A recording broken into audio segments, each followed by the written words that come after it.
Hello, everyone. I hope that you have been enjoying your holiday season and also been having not too bad of a time when school's starting again. I will not be, excuse me, I will not be seeing y'all this week as I will be out entirely this week. Hopefully, I will see you next week. As you can tell by the sound of my voice is below the average frequency that it usually is. Sorry if I cough too much. I'm gonna try to edit out my coughs. Anyways, just gonna go over a few of the assignment pages that you had to do yesterday, and then after those two pages, I'm going to go over one of the pages that you have to do today, because I know it's probably confusing to try to understand it on your own. So stay tuned. Okay, so just an overview of yesterday. You should have turned this in by now, but we're just going over it. You can correct it on your own paper. You don't have to return it in if you got, say, the answer wrong. Don't worry about it. As long as you turned it in, you did your work, you show me that you attempted it. That is perfectly okay. Okay, so let's look at these flame and energy notes. So this is what you had to fill out yesterday in your assignment. So these are different types of energy. We got thermal, radiant, mechanical, electrical, nuclear, and chemical. So starting with the top, we have thermal energy, which is heat from the movement of atoms, ions, and molecules. Radiant energy, which is going to be from electromagnetic waves. You just got to think radios, microwaves, or visible light. Mechanical energy is going to be the energy that is produced from movement. So if I'm running or a fan is turning, ball is rolling. Electrical energy is going to be from the energy from moving electrons, which is lightning and electricity. Nuclear energy is going to be energy from the forces holding together the nucleus of an atom. So you have a lot of nuclear energy in nuclear power plants or atomic bonds. Chemical energy, that would be food or gasoline, some sort of fuel that will feed something. So this type of energy is in the bonds between atoms and molecules. So these energies is always conserved. So if energy is always conserved, then energy can transfer from one form to another. So, for example, chemical energy in the form of food. Let's say I eat a hamburger, good old hamburger. I decide to go for a run after eating the hamburger. That would be mechanical energy. So that chemical energy turns into mechanical energy when I decide to run. When I am running, I'm sweating and my feet are pressing against the dirt, so there's a lot of friction between my feet and the ground. So that friction also produces a lot of heat. So that sweat and friction would be a form of thermal energy. So that mechanical energy gets turned into thermal. So we got chemical to mechanical to thermal. Okay, so let's move on to the paper that y'all did yesterday. As I said, in Google Classroom, you must have your name, date, and period before you turn in the assignment on Google Classroom. You have to have it written on the paper so that when you take a picture of this paper, it's showing on the paper. So you can't take a picture of another person's paper.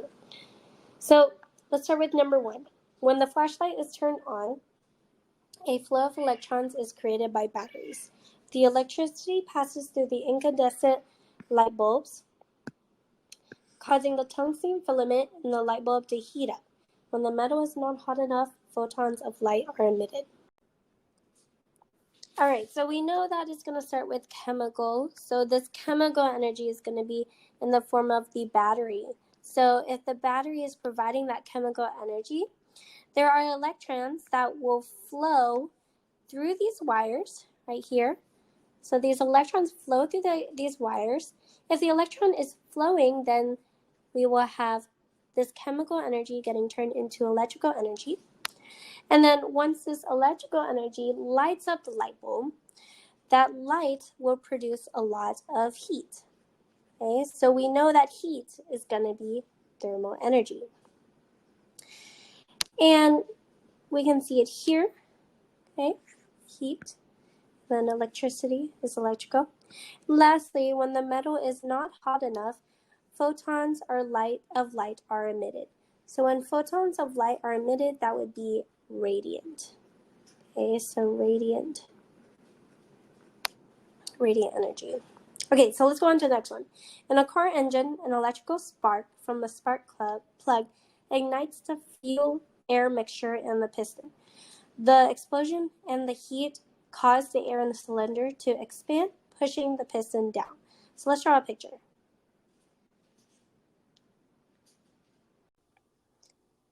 All right, so here's my nice little picture. We got a car. We know that car is going to run from it's going to run through gasoline, like fuel or gasoline, right? So let's read through what we have here. In the car engine, an electrical spark from the spark plug ignites the fuel-air mixture. So we know the fuel-air mixture is going to cause heat, okay? Explosion and heat. So this, this explosion and heat is going to be right over here, but it's going to be started by electrical energy, okay? So this electrical energy causes there to be heat. And we also know concurrently there is going to be fuel, okay, that is being used by the car.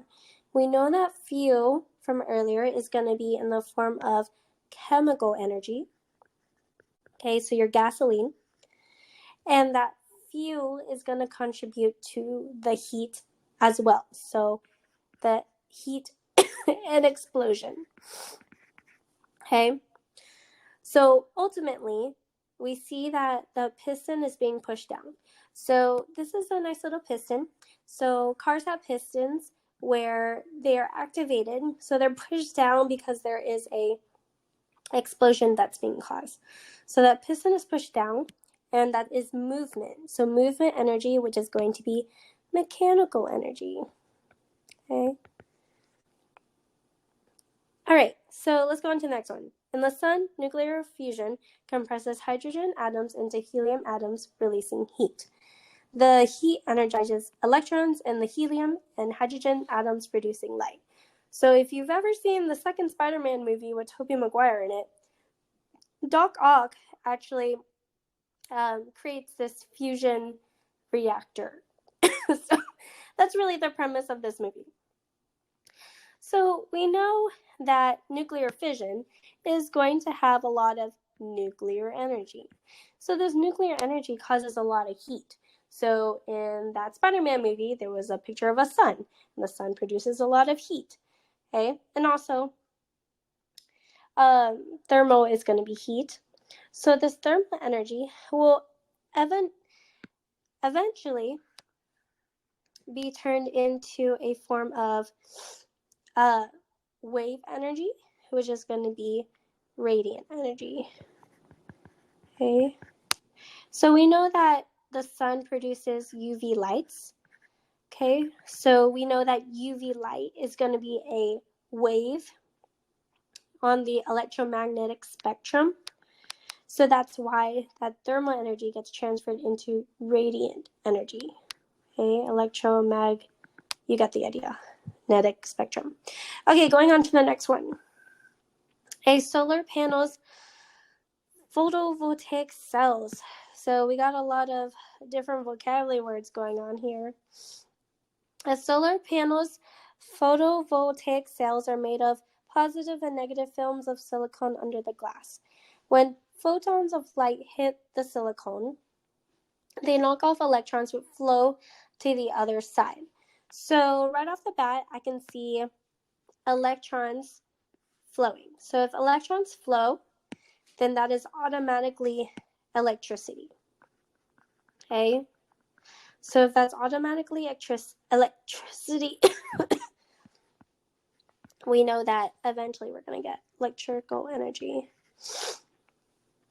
And then solar panels, photovoltaic cells will have photons of light. So these photons of light would be another term for wave. Okay, so for example, the sun shines upon Earth, and then they have a lot of photons of light, which will eventually hit like plants, for example.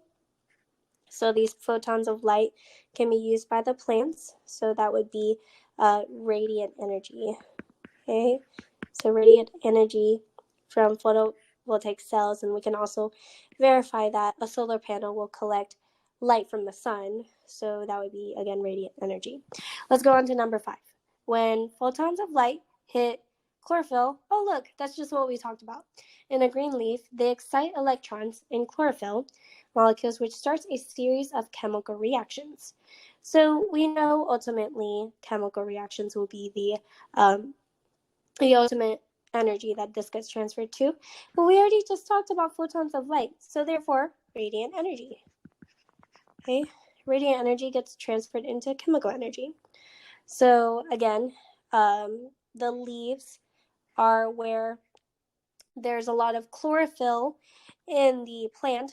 So this chlorophyll will use that light from the sun and go through what we call photosynthesis. Yay, your biology comes into play in chemistry. Okay, and then these chemical reactions will ultimately produce glucose. Okay, going on to number 6. In an explosion of dynamite, chemical energy is transformed into blank and blank and blank. So we know that dynamite, it's going to be a form of fuel because there's a lot of powder in there that will be exploded. So once this fuel ignites, we feel a lot of heat. It's really hot. So therefore, it's going to be thermal. Okay. And we see that there's a lot of light. Okay. For some reason, my light is blue. So we already know light, like light energy from the sun, is going to be a form of radiant energy. So you can say light energy and radiant energy can be used interchangeably. Lastly, number 7, in a thunderstorm, positive charges build up underneath clouds and negative charge build up on the ground. Eventually, a current of lightning connects the two. The heat from the light causes the air to move to produce the sound of thunder, producing the sound of thunder. Okay, so we know that when we have these charges, okay, so we have positive charges in the clouds and negative charges in the ground. We know charges would lead us to think electrical energy because there is a flow of electrons. So this electrical energy will cause a flow of electrons, and whenever the lightning strikes, there's a lot of heat, which will be turned into radiant energy because there's light from the lightning. All right, so by now you should have already finished day 1. This page is going to be the page after you watch the video about what is fire. So by now you need to be able to answer what is fire and how does it come about? Why are there different colors of fire? What are the 2 things that will contribute to fire for there to be fire in a chemical reaction? Okay. All right. So by now, so you should have wrote your name. So name, date, and period. We're going to use our chemical reactions, and we're going to predict the number of molecules in the products and reactants. So to do that, we're introduced to these numbers here. So these numbers are going to be called coefficients. They're big numbers. We already know these little numbers down here. These little numbers are going to be called subscripts. We already know that. And if you look and analyze at this diagram, you see the movement of the molecules with each other. So if we start out with CH4, one molecule of CH4 and two molecules of oxygen, you see they're combined together, and all this hydrogen will grab onto the oxygen, right? So we got 2 hydrogens per oxygen. This carbon will grab onto 2 of the oxygens, and it will turn into CO2 and H2O, okay? So ultimately, in a combustion reaction, okay, so this is a combustion reaction, RxN is reaction. We have some sort of fuel, we have oxygen, and after these combine, we're left with carbon dioxide and water. So every time you look at some sort of fire, there is some sort of fuel being set to the fire. There's oxygen molecules all around the fire. Whenever this reaction occurs, CO2 is going to be released from the fire. So there's a lot of CO2 gas, which is why whenever combustion reactions happen in cars, there's a lot of CO2 in the atmosphere. And lastly, there's a lot of water, but you never really see this water because it's so hot that it vaporizes the water. So it's water in the form of gas. So I'm going to show you how to predict these big numbers. Again, these big numbers are going to be called coefficients. So, all right, so I'm going to do the first question, and I'm going to do it the long way first, and then I'll show y'all the short way. So we got ethane. Ethane is going to be our fuel in this reaction. Okay, so again, this is ethane just written again. Ethane is going to be combined with oxygen, and then we're going to have to produce the number of molecules of CO2 and the number of molecules for H2O. So what is that, right? So the long way is that I draw it out. So C2H, there's going to be 6 hydrogens, right? Okay, I'm going to draw it out again. I'm going to do just what the picture showed me to do. I'm just going to draw out my Lewis dot structure, okay? And then I'm going to add it to 7 oxygens. So oxygen is going to be double bonded to each other. O2 means that there's 2 oxygens, and it's also double bonded. And I skipped the step where I had to figure out the Lewis dot structure, but I already knew that. So the long way would be to mix and match. So I'm going to take these 2 hydrogens. I'm going to take these 2, and I'm going to pair it with one of these oxygens to make an H2O molecule. And then I'm going to keep doing that over and over until I run out of hydrogens, right? Okay. But that takes a long time.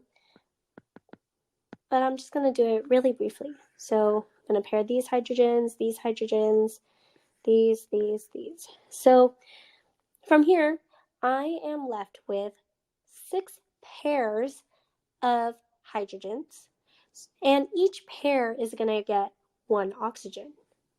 Okay, so in total, I will have 6 H2O molecules because each pair of hydrogen will get 1 oxygen.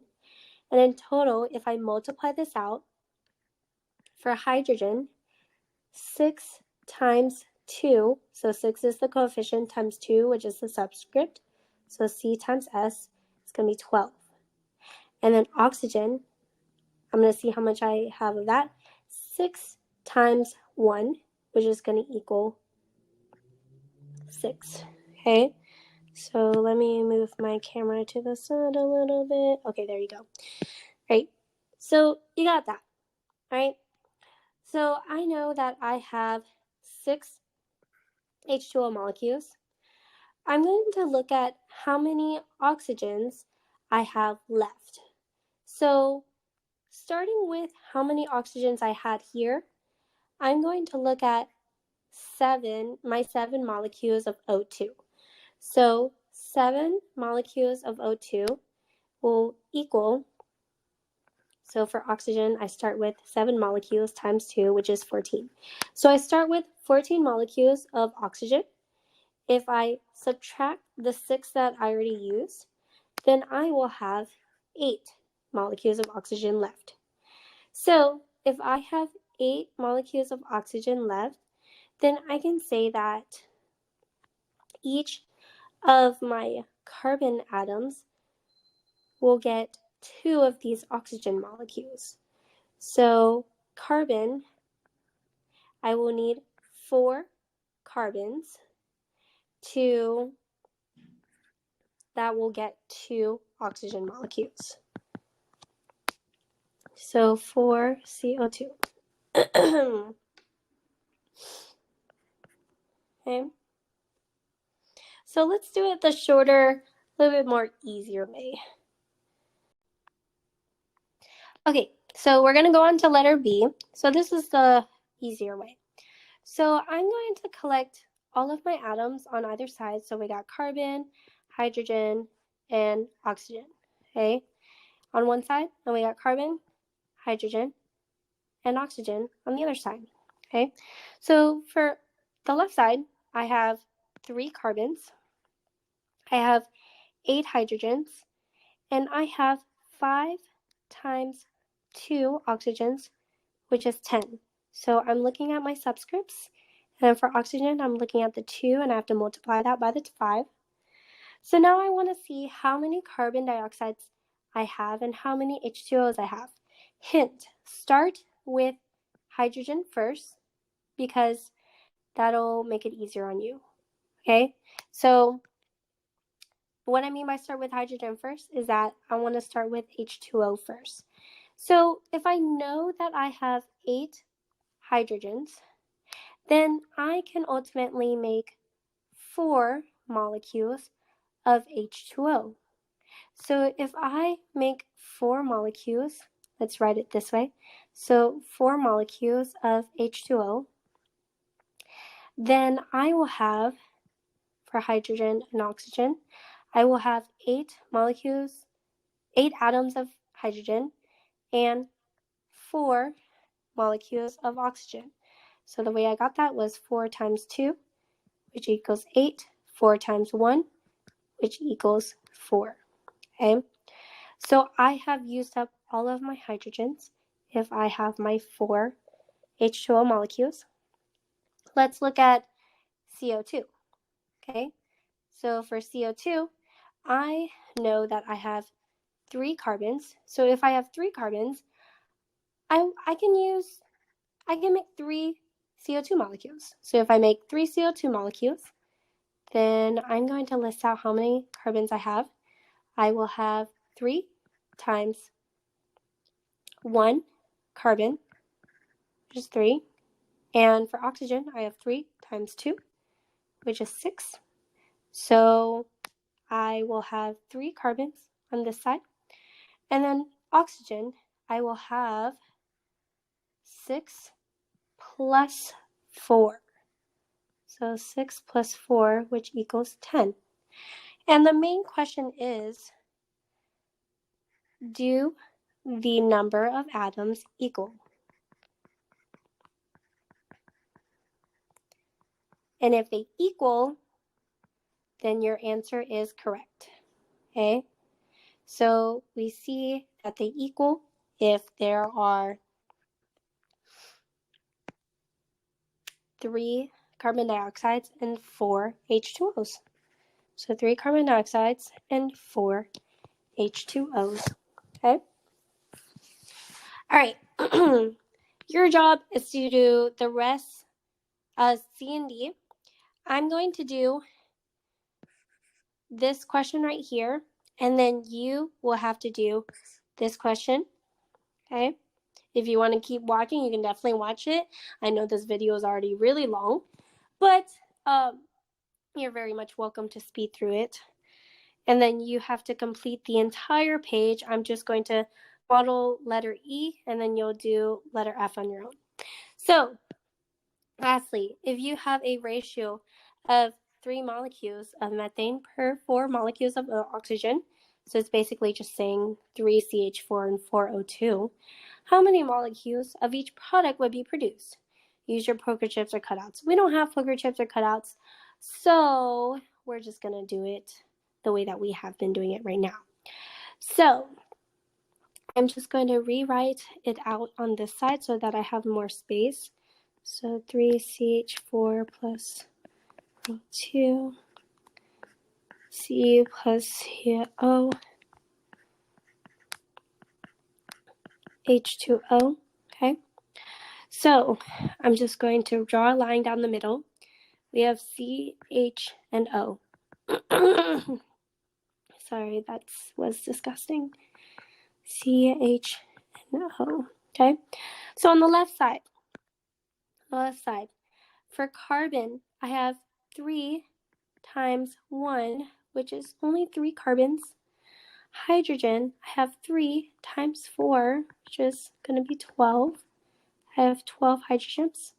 Oxygen, I have 4 times 2, which is going to be 8 oxygens. The right side, let's see what we got to deal with. Hint, start with hydrogen first, okay? Because I see now I don't have carbon dioxide, I have carbon and carbon monoxide. And then I also have water. So how am I going to deal with that? So let's just start with hydrogen. I have 12 hydrogens. So if I have 12 hydrogens and I want to make H2O, then that means I want to make 6 H2Os, because evidently hydrogen will be 6 times 2, which is 12, and I have 12 hydrogens to work with. My oxygen, we have 6 times 1, which is 6. I have used 6 oxygens. I know I started with 8, as you can see over here. I have 2 oxygens left. So now we have to deal with CO, or otherwise known as carbon monoxide. So with carbon monoxide, I know at max I can only make 2 carbon monoxides because I only have 2 oxygens to work with. So that means I'm only going to use, for carbon, I'm going to use 2 carbons. For oxygen, I'm going to use 2. So I'm going to state that I have 2 carbon monoxides. For carbon, I know, okay, let's start with oxygen. So oxygen, I've used the max oxygen, I've used the max hydrogen. For carbon, I have 3. So I actually have 1 carbon left. Okay. So I have 1 carbon left. So I'm going to put that 1 right there. Okay. And then H2O again was 6. So let's just double check this. So with carbon, I have carbon over here. So carbon is going to be 1 plus 2 times the subscript of 1. So 2 times 1, which will equal 3. For hydrogen, we have 6, the coefficient of 6, times 2. So 6 times 2 is going to be 12. And then oxygen is going to be 2 times 1 plus 6 times 1, which is going to be 8. So all 3 numbers match. We can go to sleep all happy. Okay? All right, so that's all that I'm going to be modeling for you today. Your job is going to be to finish the entire 2 pages and then turn it in onto Google Classroom. I will see y'all soon. Bye.